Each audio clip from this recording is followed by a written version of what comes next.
लेकिन प्रॉब्लम ये है कि गैस के भाव दोबारा से बढ़ गए, 2 रुपये और बढ़ गए। 86 की जब ये 88 हो गए को ठोक दिया साइड से। अभी ये रास्ता पूछ रहा है, अजब है। Hello and welcome back to my channel. स्वागत है आपका हमारे नए वीडियो में, नए दिन के साथ में, नई शुरुआत के साथ में। चलो आज मुझे मिली है एक नई राउंड ट्रिप अहमदाबाद से, अहमदाबाद की लोकल। तो उसको एक्सप्लोर करेंगे और एयरपोर्ट पे जाएंगे तो वहाँ पर हमें क्या चीज़ें प्रोवाइड होती है, क्या नहीं होती, वो सारी चीज़ें बताऊँगा मैं आपको। लेकिन एयरपोर्ट पर अगर आप जाते हैं तो आपको जो है कुछ चीज़ों का ध्यान जरूर से रखना पड़ेगा। क्या चीज़ों का ध्यान रखना पड़ेगा आगे मैं वीडियो में बताता हूँ। वीडियो में बने रहे मेरे साथ में। और चलिए इस वीडियो को शुरू करते हैं। और कल रात को मैं बहुत लेट आया था, इसलिए आज थोड़ा वीडियो लेट मैंने अपलोड किया है, सॉरी फॉर दैट। तो चलिए अगला वाला वीडियो देख लेना, मोरबी की मैंने ट्रिप डालने वाला हूँ मैं, वो भी। तो चलिए इस वीडियो को शुरू करते हैं। चलो हमारे श्रीमती जी तो बैठ चुके हैं मोबाइल लेके और ये पैकिंग करने के लिए। चलो फिर हम निकलते हैं। फाइनली गर्मी बहुत ज़्यादा है लेकिन फिर भी निकल चुके हैं अपनी ट्रिप पर। चलो। लेकिन प्रॉब्लम ये है कि गैस के भाव दोबारा से बढ़ गए, 2 रुपये और बढ़ गए। 86 की जब ये 88 हो गए। देखो अभी और महंगाई की मार पड़ेगी, मतलब कॉमन इंसान वैसे ही मरने वाला है। आपका क्या कहना है इसके बारे में कमेंट में बताओ सर।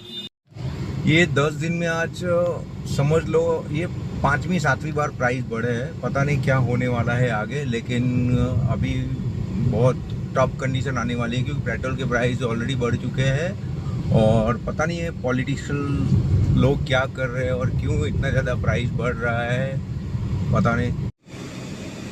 देखो ये है एयरपोर्ट रोड, कितना हरा भरा है और हर दिन चहल पहल रहती है। क्या आप भी इस रोड पर से निकले हैं तो कम से कम 1 लाइक तो कर ही दीजिए। बाइक को ठोक दिया साइड से। अभी ये रास्ता पूछ रहा है, अजब है। क्या आपके साथ में भी ऐसा होता है तो कमेंट में बताओ। ऐसा है कि मैंने अभी पार्टी को उनकी होटल तक ड्रॉप कर दिया है और मैं अभी कुछ खाने के लिए ढूंढ रहा हूँ। देखते हैं खाने को कुछ मिल जाए तो चलो फिर खाते हैं और एंजॉय करते हैं। थोड़ा एंजॉय तो हमारा भी बनता है ना, क्या बोलते हो आप लोग। चलो फिर ये होटल, यहाँ पर हम लोग खाना खाएंगे।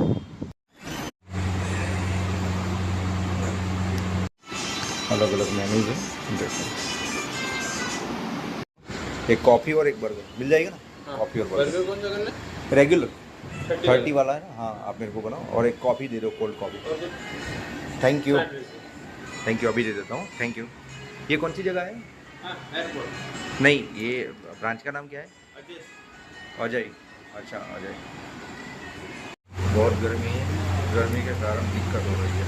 देखो फिर भी बहुत अच्छा है, होटल अच्छी है, खाने के लिए वो भी अच्छा है, बन भी रहा है। तो फाइनली मेरा बर्गर और कॉफ़ी आ चुकी है। मैं थोड़ा खा लेता हूँ फिर बताता हूँ कि टेस्ट कैसा है। चलो फिर एंजॉय करते हैं।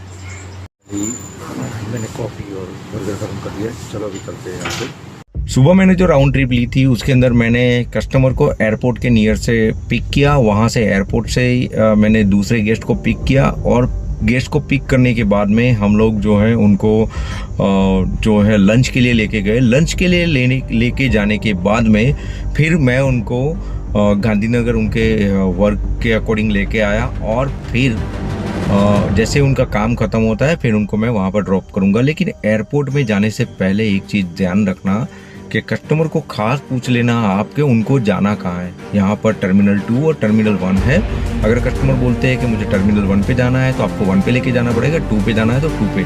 अगर आप पहली बार एयरपोर्ट के अंदर एंटर होते हैं तो आपको थोड़ा सा झिझक होगा, लेकिन झिझक मत करना। वहाँ लोकल से किसी को भी पूछना या फिर यहाँ तक कि सिक्योरिटी गार्ड को भी आप पूछ सकते हो। वहाँ पे आपको अच्छे से गाइडेंस देंगे। इसके अलावा बहुत सारी ऐसी चीज़ें भी होंगी जो आपको फर्स्ट टाइम एक्सपीरियंस होगा और आप आराम से निकल जाएंगे वहाँ से। और हाँ, दूसरी बात कि अगर आपको वहाँ पर जाना है तो सबसे पहले आपको गाड़ी वहाँ लगानी पड़ेगी और आपके पास में जैसे फास्टैग है तो उसमें से 150 रुपीज़ आपको एंट्री लगेगा और निकल आएंगे वहाँ पर तो भी आपको पैसा लगेगा ही लगेगा, यानी 150 रुपीज़ आपको लगना ही लगना है। इसके अलावा आपको एक चीज़ का ध्यान रखना है कि अगर आपके पास में वो फास्टैग नहीं है तो वहाँ से पर्ची निकालनी पड़ेगी। थोड़ा नज़दीक जाके गाड़ी खड़ी रख के आपको बटन प्रेस करना है ताकि वो पर्ची निकल जाए। वहाँ पे 150 रुपीज़ का लगेगा, यानी 30 मिनट तक। और 30 मिनट से ज़्यादा होता है वेटिंग टाइम तो आपको उससे ज़्यादा पैसा फिर लगना शुरू हो जाएगा। तो उस चीज़ का खास ध्यान रखें, और हो सके तो एयरपोर्ट जाने से पहले अराइवल टाइम खास चेक कर ले फ्लाइट का, क्योंकि ना फ्लाइट कभी जल्दी भी आती है, कभी डिले भी होती है। तो फोकट के आप ज़्यादा पैसे मत फूंको, और लिमिटेड बजट के अंदर पार्किंग की एंट्री लो और टाइम के अकॉर्डिंग आप जाके फिर कस्टमर को पिक करके निकल जाओ। बताना चाहूँगा कि कस्टमर अगर बोलता है कि हमें अहमदाबाद घूमना है, बेसिकली क्या होता है नॉर्मली कि कस्टमर अपने काम के लिए आता है मोस्ट प्रोबेबली, तो उनके काम को सही तरह से उनको जस्टिफाई करना चाहिए। होप करते हैं कि उनका काम पहले हो जाए, उसके बाद में हमारा काम हो। यानी कुल मिलाकर कहने का मतलब है उनको आप अच्छी सी लोकेशन पर खाना खिला सकते हैं, अहमदाबाद की बेस्ट रेस्टोरेंट पे खाना खिला सकते हैं। ऐसा भी नहीं कि उनके बजट के बाहर जाकर खाना खिलाने का प्लान करें, उनके बजट अकॉर्डिंग आप खाना खिला सकते हैं। इसके अलावा उनके जो भी काम है उनको हेल्प करिए, ताकि ना वो आपको अच्छे से रिस्पेक्ट देंगे। दूसरी बात, कस्टमर अगर बोलते हैं कि हाँ हमें यहाँ की स्पेशलिटी यानी लोकल में भी अगर जाना है तो उनको आप जाने में हेल्प करो या फिर उनको लेके जाओ। ये सारी चीज़ें हैं। अगर अहमदाबाद में आते हैं तो बहुत सारे अट्रैक्शन है, जैसे अटल बिहारी वाजपेयी के नाम से बना गया अटल ब्रिज, इसके अलावा रिवर फ्रंट हो गया, फिर इसके अलावा कांकरिया हो गया। इसके अलावा बहुत सारे ऐसे अहमदाबाद की छोटी छोटी चीज़ें हैं, छोटे छोटे प्लेसेस है जहाँ जाकर कस्टमर जो है अपने आप को एक अलग ही नेक्स्ट लेवल पर घूमने का एक्सपीरियंस ले सकता है। आप उनको ये है। नगर में सबसे बड़ी चीज़ होती है अक्षरधाम मंदिर, 28 सेक्टर का बगीचा, इसके अलावा गांधीनगर का जो सचिवालय वगैरह है उसका आप उनको लोकेशन में आप दिखा सकते हैं। इसके अलावा भी अगर कस्टमर को ज़्यादा एक्सपेक्टेशन करता है तो हम उनको अलग अलग वेरिएशन में अलग अलग जगह पर उनके लोकेशन से थोड़ा दूर यानी 10-20 किलोमीटर के रेडियस में उनको दिखा सकते हैं। ये पूरा अहमदाबाद है। आप कस्टमर को खुश करेंगे, अहमदाबाद आने वाले यानी गुजरात में आने वाले हर किसी अतिथि को खुश करेंगे। तो आई होप कि सब लोग आपको यही समझेंगे, इस बंदे की सर्विस अच्छी है। अभी रिसेंटली जो है गैस के प्राइस बढ़ चुके हैं। लास्ट टाइम जो था वो 86 रुपीज़ था और अभी जो है वो 88 रुपीज़ हो गया है। अभी 1 तारीख से और बढ़ने वाला ऐसा एक्सपेक्टेशन है, मतलब सुनने में आ रहा है। पता नहीं है प्राइसिंग कैसे जाएंगे, लेकिन एक आपको ये भी चीज़ बतानी ज़रूरी है कि अभी जो टैक्सी ड्राइवर हैं या जो लोग टैक्सी का काम कर रहे हैं या फिर ऐसे ही जो गाड़ियाँ अपनी घुमा रहे हैं, उनको थोड़ा सोचना पड़ेगा और थोड़ा और महंगाई की मार पड़ने वाली है। पता नहीं ये गवर्नमेंट क्या कर रही है, किस लिए कर रही है और कैसे कर रही है, वो उनके ऊपर है, वो हमारा लुकआउट नहीं है। लेकिन होप करता हूँ कि लोग जल्दी से जल्दी समझे और लोग जल्दी से जल्दी इन सब चीज़ों से रूबरू हो जाए और एक्सपेक्टेशन ऐसी हो कि गवर्नमेंट जो है पैसे ना बढ़ाए, ताकि ना बढ़ने वाला पैसा जो है कम होने वाला है नहीं। इन्फ्लेशन वैसे ही हाई हो जाएगा, किसी को घूमना फिरना सब कुछ होगा तो वैसे ही महंगा हो जाएगा। महंगा होने से ये मतलब नहीं होगा कि मतलब सारी चीज़ें कंट्रोल में आ जाएगी, लेकिन कुछ कुछ चीज़ें हैं जो आउट ऑफ कंट्रोल हो सकती है, जैसे कैब ड्राइवर जो है, इसके अलावा कैब सर्विस जो प्रोवाइड करते हैं उनके ऊपर बर्डन ज़्यादा होने वाला है। इसके अलावा जो प्रोडक्ट जो होती है, जो भी रोज़मर्रा की जो चीज़ें हैं वो महंगी होने वाली है। आई एम श्योर महंगाई बढ़ने वाली है। सरकार को इसी बारे में सोचना चाहिए और आई होप सरकार ने कुछ सोच के ही किया होगा। मैं ज़्यादा इस झमेले में पढ़ना नहीं चाहता, लेकिन आई होप कि आप लोगों को भी ये समझना चाहिए।